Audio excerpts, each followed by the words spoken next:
Hi, Earth Angels! Kamusta? Welcome back to Pinay Angel Tarot. This reading is a love message for no specific sign. This is for anyone, kahit ano man ang zodiac sign mo. Tingnan natin anong energies ang connected sa love life mo ngayon, kung anong feelings ng person mo sa'yo, kung anong nararamdaman niya para sa'yo, at kung ano man ang energies na paparating. Take note na general reading, kaya maaaring mag-resonate o hindi. Pero pag nag-resonate, i-comment nyo para alam ko. Kumusta kayo, guys? Magandang gabi po sa lahat. Ready ko lang yung mga cards nyo, guys.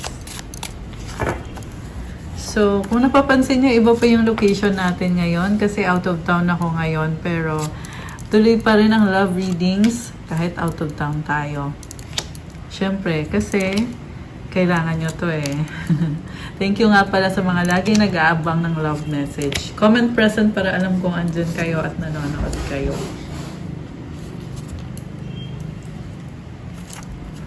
Ready ko lang yung mga cards nyo. Kumusta na kayo, guys? Okay, tingnan natin yung unang mga energies dito. Letter. Baka may matatanggap kong sulat o mensahe. May nakita kong nag-aaral, nag-iisip kung anong sasabihin. Oh my gosh. Clouds. Alam mo itong mensahe connected sa problema nyo ngayon na nalilito kayo eh. Clouds kasi malabo. So, hindi mo maintindihan kung ano na bang gagawin mo ngayon. Sobrang mahal mo yung taong iniisip mo. Sobrang mahal mo siya. Nakikita ko dito, gusto mong mag-adjust. Kumbaga, gusto mong intindihin. Gusto mo siyang intindihin, pero nakakalito yung sitwasyon nyo. Okay, from the tarot, tingnan natin. Overall energy is 6 of Pentacles. Nag-hold on ka pa rin sa taong yan. Pero bakit parang nakikita ko sa'yo na parang anytime ready kang bitawan siya. Kasi mas practical ka ngayon. Although nakikita ko dito mukhang meron pa ring exchange of energies, may possibility pa rin na magtuloy-tuloy yung connection nyo ng taong yan. Sa recent past, King of Cups, the Sun, and the Ace of Wands. Oh my gosh. Guys, sobrang mahal mo tong taong to, kaya binigyan mo ng pag-asa or binigyan mo ng bagong simula. Binigyan mo siya ng chance. Malalim tong nararamdaman mo sa kanya eh. And masaya ka kasi sa kanya, parang siya yung kumukompleto sa'yo. Yan yung nakikita ko dito. And there is a strong attraction, strong emotions. Parang ang dami yung problema ng taong to, pero baliwala sa inyo yung problema. Yung iniisip nyo kasi is, mahal nyo siya, siya yung nagpapasaya sa'yo, at kaya mo, kasi masaya ka sa kanya eh. Kaya nilaban mo itong connection ninyo. Sa current energies nyo, King of Pentacles, 10 of Cups, and the 8 of Cups. Oh my gosh, iba yung nangyayari ngayon. Pinili mo ngayon yung finances mo. At the same time, oh, okay naman pala eh.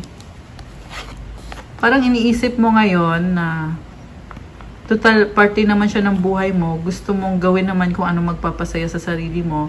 Kasi malaki yung mga pangarap mo. Parang nakita ko gusto mong ma-achieve lahat. Ang taas ng standards mo ngayon. May na-feel ako dito guys na andyan yung taong yan pero parang hindi nyo ma-appreciate kasi ang taas ng standards mo. Parang ganon.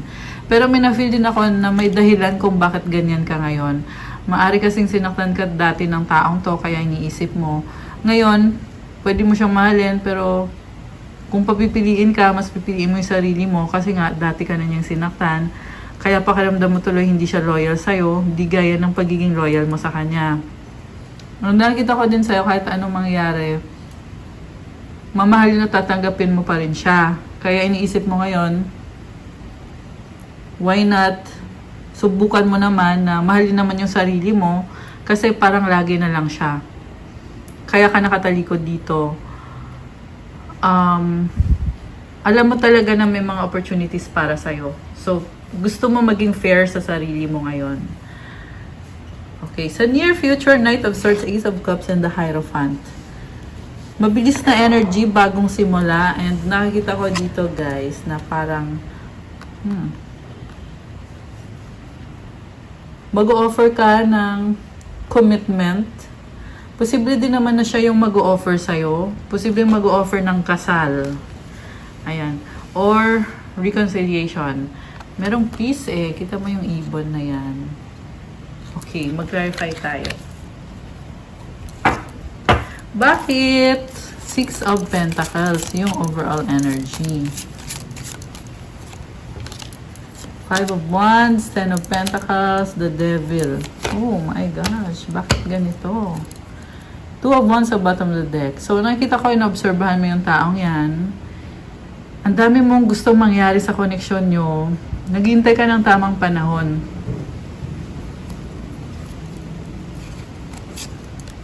Okay, waiting. Lumabas din dito guys na parang may conflict sa inyo eh. Pero at the same time, kaya nyo namang suportahan yung isa't isa kahit magkaiba kayo ng gustong gawin.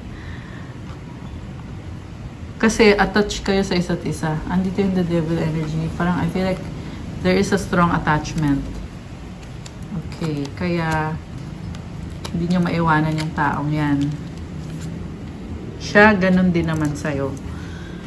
So, okay. Gusto kong i-clarify, ano nga bang feelings ng person mo? Baliktad. Baliktad tuloy. Ano nga bang feelings ng person mo? Okay. Oh my gosh. Queen of Wands, the Strength card, the Magician. Oh my gosh, guys, kilig. Nine of Cups. Alam mo, itong person mo, problemado siya, inayos niya yung sarili niya, pero ngayon, nagbabalik. May offer sa'yo na bagong simula. Nakita ko sa kanya, hindi pa ganun ka-okay yung buhay niya. Pero kahit papano, medyo naayos na din niya. Kahit papano, ito, may problema pa rin, oh. Pero, parang iniisip niya dito, ba't parang iniwan mo tong taong to? Iniwan mo siya, ngayon nagbabalik siya, mag-a-adjust siya sa'yo. Parang iniisip niya, kailangan kong bumawi sa'yo, kailangan kong ibigay sa'yo yung happiness mo. May mensaheng paparating or travel, Eight of Wands, papunta sa'yo. Pero, sinasabi niya dito na wala naman talaga akong kasalanan, mahal naman talaga kita, but parang nasisisi ako. Ganon yung energy ng person mo ngayon. Ayaw kang pakawalan. Oh my gosh! Guys! Kinilig ako. Ba't ganito? Ang sweet naman itong taong to. Six of Cups and the Two of Cups. Reconciliation dahil may mga memories kayo. Sinusuyo ka niya, oh. Nakikita ko dito. Or at least energetically, yan ang gusto niyang gawin. 8:08 on the clock. Ayan, may angel numbers tayo. Tahimik lang tong taong to, guys. Pero tagos sa dibdib niya, yung feelings niya sa'yo, yung memories ninyong dalawa. Oh my gosh, guys. Sa totoo lang, hindi siya mapakali. Iniisip niya kanya, kailangan kanya, gusto kanya. And itong cards na to, sinasabi dito na itatry kanyang i-win back. Si Queen of Wands kasi, very attractive, charming, very strong personality. Andito yung Strength card, merong infinity symbol. Magician, manifesting, creator tong person mo eh. Very creative. Gagawa niya ng paraan talaga. And hindi madali para sa kanya, pero alam mo yung parang chill na chill, enjoy na enjoy siya, kaya parang effortless, pero sa totoo lang hindi madali sa kanya. Magaling lang talaga tong taong to. Oh my gosh. Sobrang attracted sa'yo. Ang lakas ng energy ng Leo, fire sign, Aries, Sagittarius, meron Gemini energy, malakas din ang water sign, Cancer, Pisces, Scorpio, although lahat naman ng signs ay andito naman. So this can be any sign. I mean, most of the signs ay nakikita ko naman dito. Binanggit ko lang yung strongest signs. So, ang haba ng hair mo sa taong to, nagbabalik siya. We can make this a short reading kasi nakuha naman natin agad kung anong gusto ng taong to eh. Four of Pentacles, Knight of Cups, Four of Cups. Kaya siya bumabalik sa'yo kasi romantic pa rin siya sa'yo. Sa totoo lang nga niyan, nahihiya na siya sa'yo ngayon. Yan, nahihiya siya. Yan yung nakita ko dito. Kasi may gusto pa rin siya sa'yo. parang merong guilty feeling sa kanya. Also, nakita ko, sabi ko nga kanina, gusto niya sabihin sa'yo na wala siyang masamang intensyon, malinis yung hangarin niya sa'yo, yung intensyon niya sa'yo, at gusto niyang kumalma na ulit. Six of Swords moving towards calmer waters. Kasi sobrang nahihirapan siya nung hindi kayo naging okay. Three of Swords energy. At nanghinayang, nalungkot. Alam mo, naiyak din tong taong to. Five of Cups. Kasi wala siyang magagawa sa sitwasyon kasi magkalayo kayo or may iba siyang responsibilidad. Pero naghintay ng tamang panahon. Posible yung iba dyan ay naghihintay pa lang ng tamang panahon hanggang ngayon. Pero at the same time nakikita ko na alam niya kung anong gusto niya at ikaw yung gusto niya.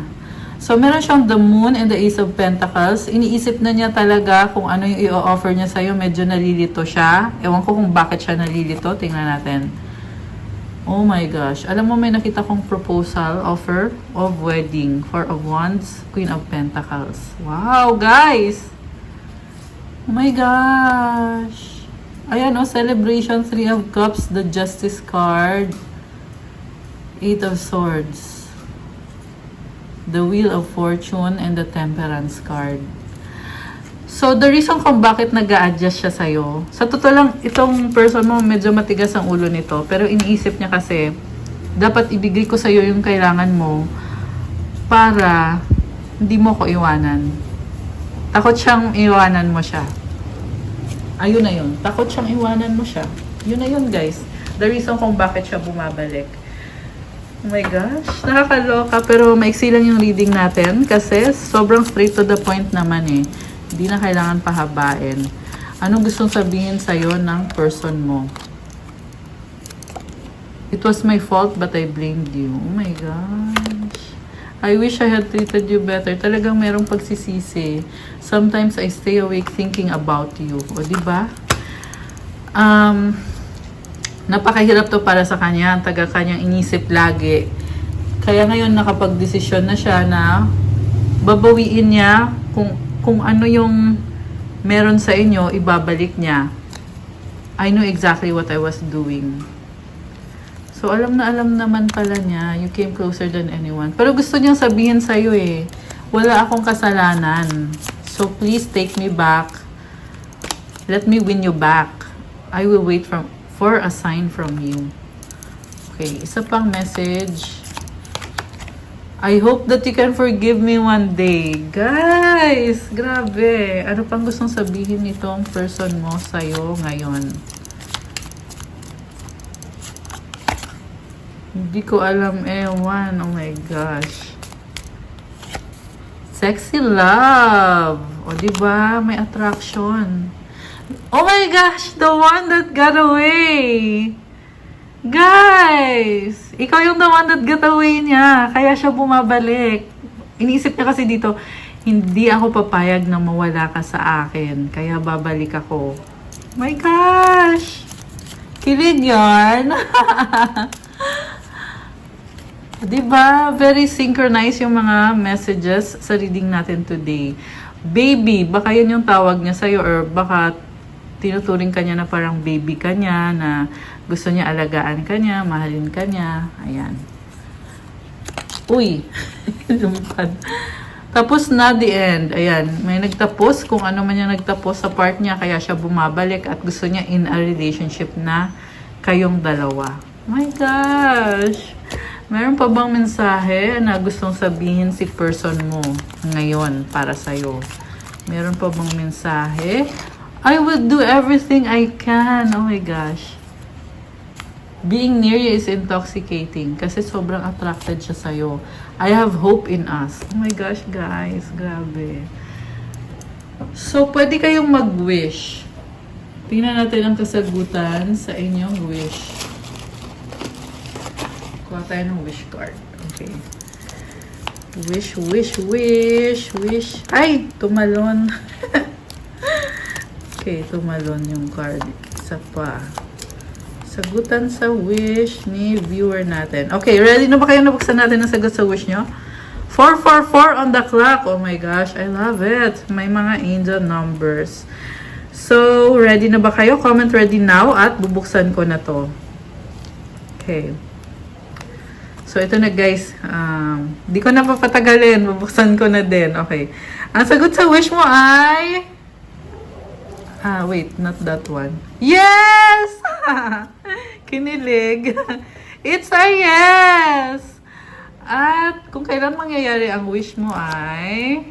A year from now. Bakit ang tagal naman? A year from now. At yung advice para sa'yo ay...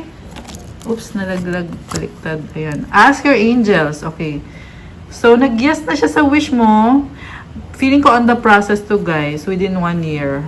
Or a year from now, talaga maaayos kung ano yung gusto nyong ayusin. Diyan sa minamanifest or wini-wish nyo.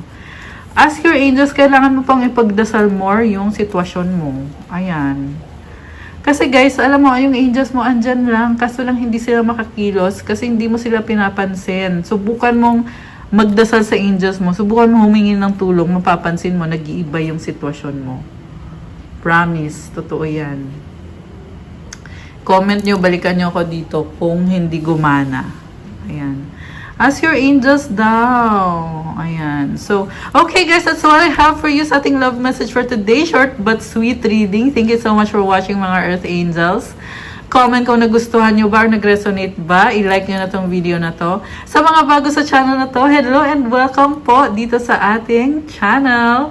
Please subscribe para updated kayo every time na may bagong videos. Also, sa mga nagtatanong about private reading, yes, you can reach me sa social media accounts ko, Pinay Angel Tarot, sa Facebook, at sa Instagram or sa Viber or sa WhatsApp para mas mabilis. Nasa description box po yung contact details ko at yung mga legit na links. Take note na yung mga link dito, yan lang po yung legit na social media ko. Kaya, pag nag-search kayo sa social media, maraming fake account na gamit yung pangalan ko, mga videos ko. Hindi ako yon. Yung legit na account ko is isa lang sa Facebook, isa lang sa Instagram, isa sa TikTok, isa sa YouTube.